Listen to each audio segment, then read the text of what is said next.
بسم اللہ الرحمن الرحیم۔ میں ایک ایسا شخص تھا جسے جریان مسیح کی شکایت تھی، تو میں نے اپنے شاگرد مقدار کو حکم دیا کہ وہ رسول اللہ صلی اللہ علیہ وآلہ وسلم سے دریافت کرے، تو انہوں نے آپ سے اس بارے میں پوچھا۔ آپ صلی اللہ علیہ وآلہ وسلم نے فرمایا، اس مرض میں غسل نہیں ہے، ہاں وضو ہے۔ صحیح بخاری حدیث نمبر 132۔ ایک آدمی نے مسجد میں کھڑے ہو کر عرض کیا، یا رسول اللہ، آپ ہمیں کس جگہ سے احرام باندھنے کا حکم دیتے ہیں؟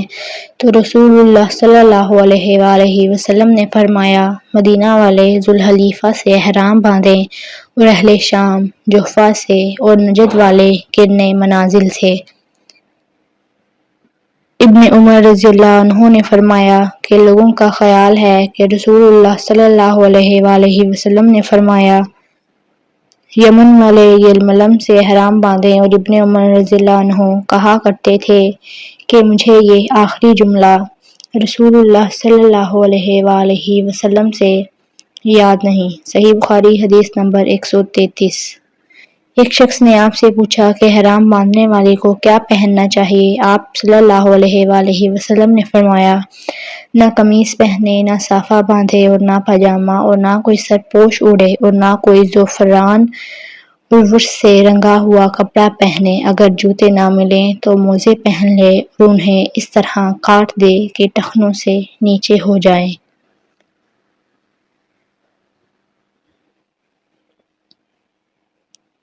صحیح بخاری حدیث نمبر 134۔ بسم اللہ الرحمن الرحیم۔ رسول اللہ صلی اللہ علیہ وآلہ وسلم نے فرمایا کہ جو شخص حجز کرے اس کی نماز قبول نہیں ہوتی جب تک کہ وہ دوبارہ وضو نہ کر لے۔ حضرت موت کے ایک شخص نے پوچھا کہ حجز ہونا کیا ہے؟ آپ نے فرمایا کہ پخانہ کے مقام سے نکلنے والی آواز والی یا بے آواز والی ہوا۔ صحیح بخاری حدیث نمبر 135۔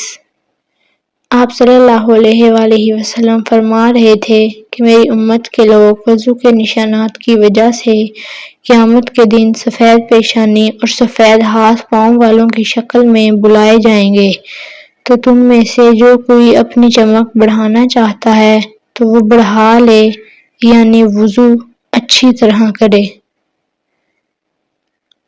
صحیح بخاری حدیث نمبر 136۔ رسول کریم صلی اللہ علیہ وآلہ وسلم سے شکایت کی کہ ایک شخص ہے جسے یہ خیال ہوتا ہے کہ نماز میں کوئی چیز یعنی ہوا نکلتی معلوم ہوتی ہے۔ آپ صلی اللہ علیہ وآلہ وسلم نے فرمایا کہ نماز سے نہ پھرے یا نہ مڑے جب تک آواز نہ سنے یا بدبو نہ پائے۔ صحیح بخاری حدیث نمبر 137۔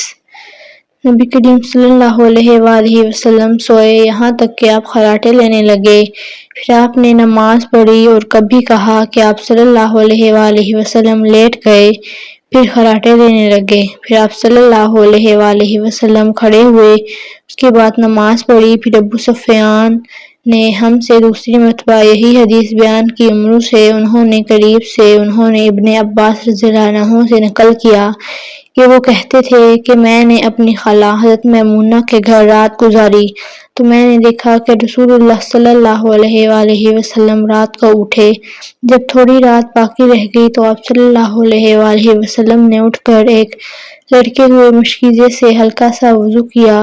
عمرو اس کا ہلکا پن اور معمولی ہونا بیان کرتے تھے، اور آپ کھڑے ہو کر نماز پڑھنے لگے تو میں نے بھی اسی طرح وضو کیا جس طرح آپ صلی اللہ علیہ وآلہ وسلم نے کیا تھا، پھر آ کر آپ کے بائیں طرف کھڑا ہو گیا، اور کبھی سفیان نے ان یسارہ کے بجائے ان شمالہ کا لفظ کہا، پھر آپ صلی اللہ علیہ وآلہ وسلم نے مجھے پھیر لیا اور اپنی داہنی جانب کر لیا، پھر نماز پڑھی جس قدر اللہ کو منظور تھا، پھر آپ لیٹ گئے اور سو گئے حتیٰ کہ خراٹوں کی آواز آنے لگی، پھر آپ کی خدمت میں مؤذن حاضر ہوا اور اس نے آپ کو نماز کی اطلاع دی۔ آپ صلی اللہ علیہ وآلہ وسلم اس کے ساتھ نماز کے لیے تشریف لے گئے، پھر آپ نے نماز پڑھی اور وضو نہیں کیا۔ انہوں نے عمرو سے کہا کچھ لوگ کہتے ہیں کہ رسول اللہ صلی اللہ علیہ وآلہ وسلم کی آنکھیں سوتی تھیں، دل نہیں سوتا تھا۔ عمرو نے کہا میں نے عبید بن عمیر سے سنا، وہ کہتے تھے کہ انبیاء علیہ السلام کے خواب بھی وحی ہوتے ہیں۔ پھر قرآن کی یہ آیت پڑھی، میں خواب میں دیکھتا ہوں کہ میں تجھے ذبح کر رہا ہوں۔ صحیح بخاری حدیث نمبر 138۔ بسم اللہ الرحمن الرحیم۔ رسول اللہ صلی اللہ علیہ وآلہ وسلم میدان عرفات سے واپس ہوئے۔ جب گھاٹی میں پہنچے تو آپ صلی اللہ علیہ وآلہ وسلم اتر گئے۔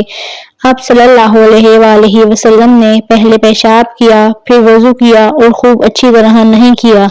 تب میں نے کہا یا رسول اللہ نماز کا وقت آ گیا۔ آپ صلی اللہ علیہ وآلہ وسلم نے فرمایا نماز تمہارے آگے ہے۔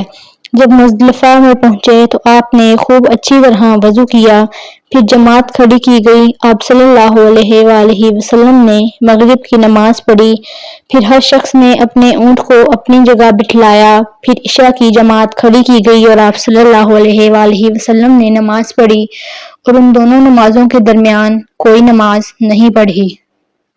صحیح بخاری حدیث نمبر 139۔ ابن عباس رضی اللہ عنہ نے وضو کیا تو اپنا چہرہ دھویا، اس طرح کہ پہلے پانی کے ایک چلو سے کلی کی اور ناک میں پانی دیا، پھر پانی کا ایک اور چلو لیا، پھر اس کو اسی طرح کیا، یعنی دوسرے ہاتھ کو ملایا، پھر اس سے اپنا چہرہ دھویا، پھر پانی کا دوسرا چلو لیا اور اس سے اپنا داہنا ہاتھ دھویا، پھر پانی کا ایک اور چلو لے کر اس سے اپنا بائیں ہاتھ دھویا، اس کے بعد اپنے سر کا مسح کیا، پھر پانی کا چلو لے کر داہنے پاؤں پر ڈالا اور اسے دھویا، پھر دوسرے چلو سے اپنا پاؤں دھویا، یعنی بایاں پاؤں۔ اس کے بعد کہا کہ میں نے رسول اللہ صلی اللہ علیہ وآلہ وسلم کو اسی طرح وضو کرتے ہوئے دیکھا ہے۔ صحیح بخاری حدیث نمبر 140۔ آپ نے فرمایا جب تم میں سے کوئی اپنی بیوی سے جمع کرے تو کہے اللہ کے نام کے ساتھ شروع کرتا ہوں، اے اللہ ہمیں شیطان سے بچا اور شیطان کو اس چیز سے دور رکھ جو تو اس جمع کے نتیجے میں ہمیں عطا فرمائے۔ یہ دعا پڑھنے کے بعد جمع کرنے سے میاں بیوی کو جو اولاد ملے گی اسے شیطان نقصان نہیں پہنچا سکتا۔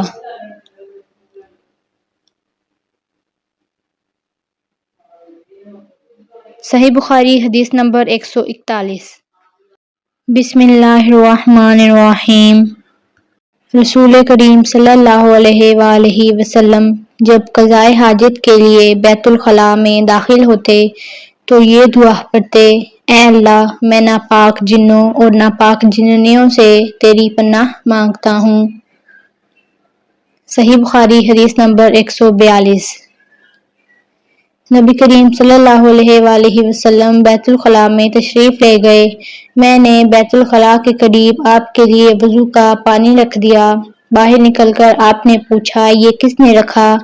جب آپ کو بتلایا گیا تو آپ نے میرے لیے دعا کی اور فرمایا اے اللہ اس کو دین کی سمجھ عطا فرمائیو۔